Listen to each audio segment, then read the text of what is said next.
And it's not just people testing positive for COVID, but Arizona pets too. So can a pet give the virus to a person or vice versa?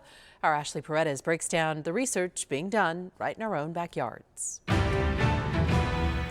TGen started their study last month. They hope their research can provide answers as to whether there's any risk factors leading to COVID transmission between humans and animals. There's been growing information about different types of animals testing positive for COVID-19, from wildlife at zoos to even household pets. They develop pretty similar signs and symptoms such as coughing, sneezing, respiratory concerns, sometimes gastrointestinal issues, not interested in eating, and sometimes they can be asymptomatic as well. More than 120 have tested positive nationwide. But what about in Arizona? Local research institute TGen has been conducting that study, hoping to determine whether pets can become infected from their owners and what type of interactions pose a greater risk. In addition to asking the questions about animals testing positive, are these new strains of COVID-19 that we're learning about more and more in the human population. And we want to know if those are impacting the animal populations as well.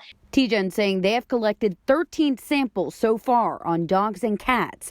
At this point, there have been 3 presumptive positive cases and an additional 4 cases prior to the study even starting, something that many pet owners suspected could happen but couldn't prove. He didn't get up for a week, and we thought he might be sick, so we thought he could have COVID. And frankly, it's a shame that there aren't more vaccines made available for dogs. TGen saying cats and dogs are tested pretty similar to how humans are, including a nasal swab and blood sample for antibodies testing. They plan on collecting 100 samples over the next 6 months. The more we can learn about how this transmits and passes, I think the better for all of humankind. Any positive tests will be reported to the Arizona State Veterinarian and Arizona Department of Health Services so that we can have more data moving forward.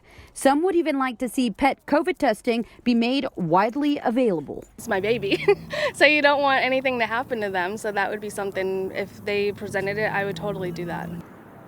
They are still looking for participants, dog owners and cat owners who have tested positive for COVID-19 within the past 2 weeks are eligible. Tests are free. I'm Ashley Paredes, ABC 15, Arizona.